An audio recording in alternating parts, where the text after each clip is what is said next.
And for today's show, I do have a few headlines I'd like to share with you. And I'd like to start with Russia. It is being reported that Russian state TV are saying that nuclear war appears to be a given and that everyone will be destroyed if the West pushes us into a corner. One speaker even suggested that Western countries are the nuclear aggressors. Another warned that taboos associated with nuclear attacks could be lifted in certain circumstances by Russia. The exchanges among commentators on the Russian TV were captured and translated by Julia Davis, a Russian media analyst. Davis said that there's currently frustration in the Russian media that many in the West misunderstood what Putin said. He was threatening the West, not Ukraine, with nuclear strikes, in which she was referring to Putin's address to the nation on Wednesday, in which he pledged to use all means at his disposal to protect Russia's territory. Commentators suggested that Russia is the victim of the Western aggression, stating that we will not allow the destruction of our country. If they're trying to destroy us, you will be destroyed along with us.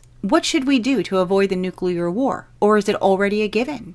It certainly seems that way. If they don't stop it, it will become a reality. The unique weapon with intercontinental range capability. It is designed to carry a nuclear warhead, while a built-in mini-sized nuclear reactor supposedly provides a range far longer than any previous non-ballistic cruise missiles. The nuclear energy core, in theory, could let it fly around the world several times before hitting its target. Putin himself has called it a radically new type of weaponry, with unlimited range and unlimited ability to maneuver. It can also follow a flat flight path at extremely low altitudes, making it invisible. Definitely some very threatening words coming out of Russia. Now, in addition to that, it has also been reported that Putin is rushing through the testing of a deadly mystery hypersonic nuclear missile with an unlimited range. The missile, dubbed a flying Chernobyl by experts, was reported.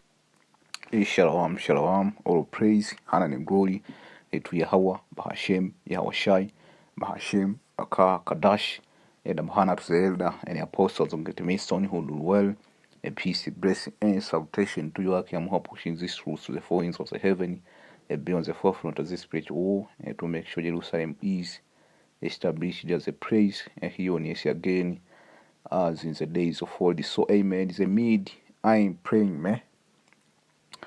Since I have put a threat out of there, man. Not only that, but they can back their threat. And the thing in which you need to understand about the Russian, man, they don't speak anything unless they have the means to back the words. And they are known, this is the Edomite in which they have some kind of, you can say integrity, but they stick to what they say. If they say we are going to invade Ukraine, they did so. And no matter how everybody is thinking, and no matter how everybody thinks the world should go, they are doing their own way. And that's actually the spirit of Yahweh Hashem Yashai. And what really caught my attention from this video, that's why I was moving it, is that nuke, in which I have been following it. That nuclear weapon, it can stay on the air for days. It can stay for 3 days, 5 days, a week. It's just flying around the globe. It is dubbed a flying Chernobyl. And when you go into the breakdown of that word Chernobyl, it simply means a wormwood or contamination. Does that sound familiar, brothers? See, let us get the script.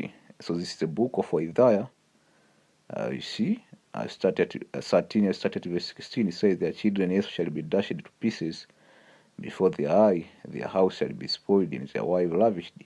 Behold, I will tie up the mead against them, which shall not regard silver, and as for gold, she shall not delight in it.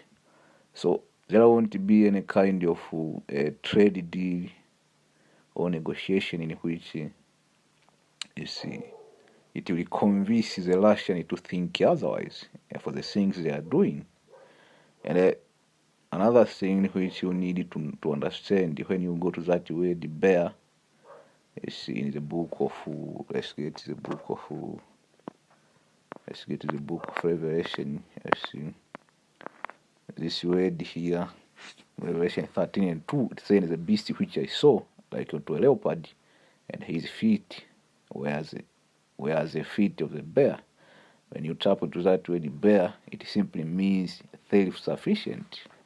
If we go back to where we left it, the book of Isaiah, you see 13:17, it tells you, behold, I will stir up the media against them, which shall not regard silver, and as for gold, they shall not delight in it. For you to not be able to be interested in any negotiation deal or any kind of trade between the beast and Russia, them Russians have to be self-sufficient, hence the name bear. You see, the one who possesses unparalleled strength, see, in terms of technology, and they are self-sufficient in terms of their resources, man. See, and I always go into the geography of this entire AC, and how we have Hashem Washai, he strategically located these different empires in the last day. Yes, it is very strategic, to the point where Russia possessed the land which have the resources, man. Do you think that is coincidence? That's for the purpose of Yahweh Hashem Ashai. It's all about the prophecy. I see.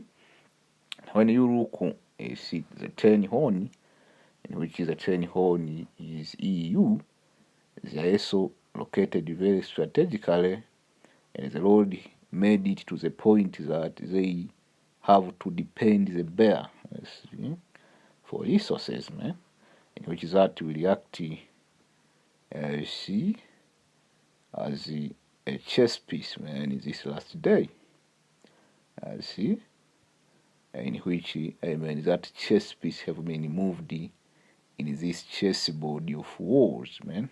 You see, to the point that the unparalleled strength of a bear will make the EU to break in pieces, man. See, as the scripture in verse 18, it tells you their bows shall dash the young men into pieces, and they shall have no pity on the fruit of the womb. Their eyes shall not spare children, and the Babylon, the glory of the kingdom, the beauty of the Chaldean excellence, shall be as when the Messiah overthrew Sodom and Gomorrah. So since we saw that way the flying Chernobyl, I see, let's go to the book of Revelation. You brothers know where I'm going with this, man. I see. So this is the book of Revelation 80 and verse 10. And it said, the angel sounded, and there fell a great star from heaven that was going to the nuclear warhead, burning at it with a lamp, and it fell upon the third part of the river, and upon the fountain of the water. That was literal. See, and the name of the star is called the Wormwood. See? Spotted that Putin is rushing through the testing of a deadly mystery hypersonic nuclear missile with an unlimited range. The missile, dubbed a flying Chernobyl by experts. You see? A flying Chernobyl, man. A flying wormwood. Ain't that spiritual, man? See, the name of the star is called the wormwood. Contamination, man. See, ain't the nuclear reactor contamination.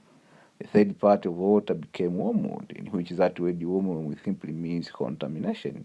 And many men died of the water because they were made bitter. You see, it can't be clearer than this, man. And the fourth angel sounded, and the third part of the sun was smitten, and the third part of the moon, and the third part of the star. So as the third part of them was darkened, and the day shone not for the third part of it, and the night likewise. See, if we go to the book of Zechariah, man, 14, you see, verse 6, it explains to you, and it shall come to pass in that day that the light shall not be clear nor dark. This was going to when the nuclear missile got launched. They will blanket the sun, man. And when the destruction is over, the light will come back. See, so this I say shalom. I hope our brothers are edified. On to the next.